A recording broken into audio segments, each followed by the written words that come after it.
Hey everyone, আসসালামু আলাইকুম। Welcome back to my another new vlog. আশা করছি যে যেখান থেকে আমার ভিডিওটি দেখছেন অথবা দেখছেন না, সবাই আল্লাহর রহমতে ভালো ও সুস্থ আছেন। আলহামদুলিল্লাহ, আমরাও খুব ভালো আছি। সকাল সকাল ঘুম ভাঙতেই কেমন একটা মিষ্টি সুগন্ধে মনটা একেবারে চাঙা হয়ে গেল। বেলকনিতে এসে দেখলাম আমার কামিনী গাছটা ফুলে ফুলে একদম ভরে গেছে, মাশাআল্লাহ। সেই সাথে বারান্দার নতুন সদস্য হিসেবে এই সুন্দরীকে নিয়ে এসেছি। রাতে আনার কারণে ফুলের সৌন্দর্যটা খুব একটা ভালো বুঝতে পারিনি, তবে সকাল সকাল সে তার রূপ একেবারে ঢেলে দিচ্ছে। আমার বেলকনির সৌন্দর্য যেন কয়েক গুণ বেড়ে গেল। ফুল গাছের সাথে একটা নাগামরিচ গাছ আর একটা ক্যাপসিকাম গাছও নিয়েছি। ভেবেছিলাম কিছু শীতকালীন ফুলের গাছ নেব, কিন্তু সেগুলো এখনও নাকি পরিপক্ক হয়নি। মানে নার্সারির ওই আঙ্কেলটা বলল সেই সব গাছ নিতে হলে আরও কিছুদিন পরে যেতে হবে। তো উনি আমাকে গাঁদা ফুলের কথা বলেছিল, তবে কেন জানি না গাঁদা ফুলটা আমার একটু কম ভালো লাগে। তাই আমি ওনাকে বললাম আমাকে তাহলে এমন একটা গাছ দিন যেটা আমাকে 12 মাস ফুল দিবে। তারপরে উনি আমাকে এই গোলাপ গাছটা দেখালো। আর গোলাপ ফুলের প্রতি তো আমাদের অন্যরকম একটা ভালো লাগা রয়েছে, তাই একে আর আমি রেখে আসতে পারিনি, নিয়েই এলাম। আর এর রূপ তো দেখতেই পাচ্ছেন, একেবারে মন কেড়ে নেওয়ার মতো। ডিসেম্বর মাস পড়তেই বেশ অনেকটা শীত পড়েছে, আর প্রতিদিনই একটু একটু করে শীত বাড়ছে। আর শীতকালে আমার এমন একটা অবস্থা হয় যে খুব একটা পানির কাজ করতেই পারি না।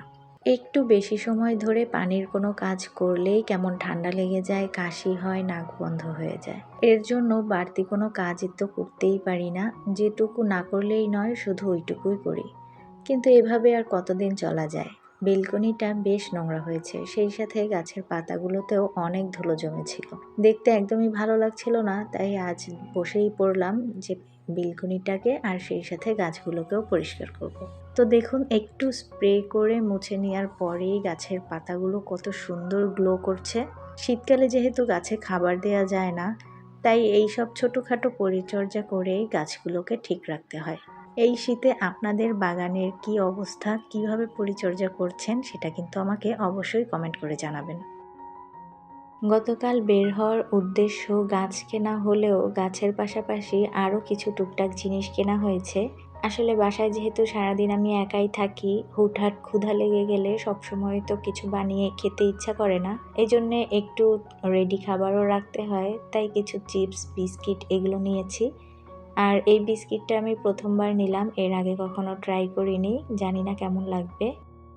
আচ্ছা, ভিডিওটা এতটুকু দেখার পর আমার কোনো কথা বা কাজ যদি আপনাদের একটুকুও ভালো লেগে থাকে, তাহলে লাইক বাটনে ছোট্ট করে একটা ক্লিক করে দিন। আর আপনাদের সকল মতামত আমাকে কমেন্টে লিখুন। আপনাদের করা সুন্দর গঠনমূলক কমেন্টগুলো আমাকে নতুন করে কাজ করার অনুপ্রেরণা যোগায়। পুরো ভিডিওটা দেখার পর যদি আপনার একটু বেশি ভালো লেগে যায় আর আমার পরবর্তী ভিডিওগুলো দেখার আগ্রহ জাগায়, তাহলে প্লিজ চ্যানেলটাকে সাবস্ক্রাইব করে নিন আর পাশে থাকা বেল আইকনে ক্লিক করে অল নোটিফিকেশান অপশানটি চালু করে দিন। আর আপনি যদি কাজটি অলরেডি করে থাকেন তাহলে আপনাকে অসংখ্য ধন্যবাদ। যখনই টেবিলে গরম কিছু রাখতে যাই তখনই টেবিল ম্যাটের কথা মনে পড়ে। এত যে বাইরে যাই চোখের সামনে পড়েও না আর মনেও থাকে না। ফাইনালি গতকাল চোখে পড়ে গেল আর মনে করে নিয়েও নিয়েছি। কাঠের স্প্যাচুলা দিয়ে নাড়তে অনেক ভালো লাগে আমার। এর আগে আড়ং থেকে একটা নিয়েছিলাম, তবে ওইটার হাতলটা অনেক ছোট হওয়ায় বড় কড়াইতে নাড়তে গেলে হাতে আগুনের তাপ লাগে। তাই এটার হাতলটা যখন দেখলাম যে বেশ বড়, তাই সাথে সাথেই নিয়ে নিয়েছি। আমার আগের তাওয়াটা নষ্ট হয়ে গেছে বেশ অনেক দিন হলো, তবে আমার পছন্দের তালিকায় যে তাওয়াটা ছিল সেটা পাচ্ছিলাম না বলে নেয়াই হচ্ছিল না। কিন্তু তাওয়া তো আমাদের রান্নাঘরের নিত্যদিনের সঙ্গী, এটা ছাড়া কি চলা যায় বলেন? তাই উপায় না পেয়ে সামনে যেগুলো ছিল সেগুলোর মধ্যে থেকেই একটা পছন্দ করে নিয়েছি। কেমন হয়েছে আমাকে কমেন্ট করে জানাতে ভুলবেন না কিন্তু। টেবিলের উপর থেকে জিনিসগুলোকে যথা জায়গায় গুছিয়ে রেখে টেবিলটাও গুছিয়ে নিয়েছি, আর অফ ক্যামেরায় আরও কিছু কাজ গুছিয়ে এখন চলে এলাম রান্না করতে। আজ ইলিশ মাছের মাথা দিয়ে লাউ রান্না করব। লাউ আমাদের স্বাস্থ্যের জন্য খুবই উপকারী একটা সবজি, কিন্তু এই সবজিটাই আমার একদমই ভালো লাগে না। তবে যখন থেকে আমি শুনেছি যে লাউ আমাদের প্রিয় নবী হজরত মুহাম্মদ সাল্লাল্লাহু আলাইহি ওয়াসাল্লামের খুব পছন্দের একটা খাবার ছিল, এরপর থেকেই আমি ভালো না লাগলেও লাউ খাই। তবে লাউ রান্নার থেকে লাউ ভাজি আমার বেশি পছন্দের। আচ্ছা, আপনারা কিভাবে লাউ খেতে পছন্দ করেন আমাকে কিন্তু জানাবেন। খাওয়া দাওয়ার বিষয়ে আমি ছোট থেকেই খুব খুঁতখুঁতে, মানে সব ধরনের সবজি মাছ খেতে চাইতাম না আর কি। বিশেষ করে কাঁটাওয়ালা মাছ তো আমার একদম অপছন্দের। তাই আমি কলেজে পড়াকালীন সময়েও আমার আব্বু নিজের হাতে কাটা বেছে আমাকে খাইয়ে দিত। আবার কখনো কখনো যেদিন আমার অপছন্দের মাছ রান্না হতো, আম্মু আলাদা করে আমার পছন্দের খাবার রান্না করে দিত। আর এখন যখন আমি নিজের হাতেই রান্না বান্না করি, তখন আমি কিন্তু প্রতিদিন যেটা রান্না হয় সেটাই খেয়ে নিই।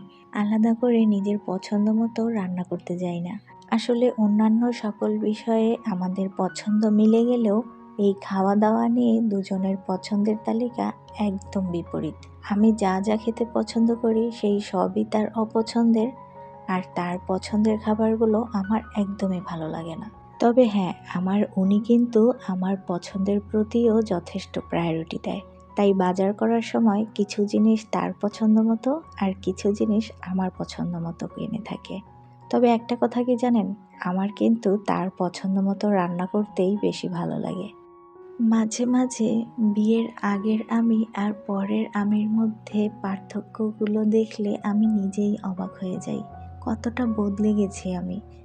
যেই আমি কিনা খেতে বসলে খাবার যদি পছন্দ না হতো রাগ করে উঠে যেতাম, সেই আমি এখন যাই রান্না করি সেটাই হাসি মুখে খেয়ে নিই। কতটা পরিবর্তন হয়ে গেছি আমি। আচ্ছা, বিয়ের পরে সব মেয়েরাই কি এমন পরিবর্তন হয়ে যায়? রান্না করতে কষ্ট হয় বলে এখন আমি যেটাই রান্না করি সেটাই হাসি মুখে খেয়ে নিই। নিজের পছন্দের রান্না আলাদা করে আর খুব একটা করা হয় না। অথচ আম্মু কিন্তু যত রান্নাই করুক না কেন, আমার পছন্দের খাবার রান্না করতে কখনো ভুল করেনি। আসলে মায়েরা এমনই হয়, সন্তানদের জন্য কিছু করতে তাদের একদমই কষ্ট হয় না। এজন্যেই তো মায়ের কোনো তুলনা হয় না। মা শুধু মাই হয়। এই দেখুন, গল্প করতে করতে কখন যে এতটা সময় পেরিয়ে গেল টেরই পেলাম না। যাই হোক, সকলের সুস্থতা ও নিরাপত্তা কামনায় আজকের মতো এখানেই বিদায় নিচ্ছি। আল্লাহ হাফিজ।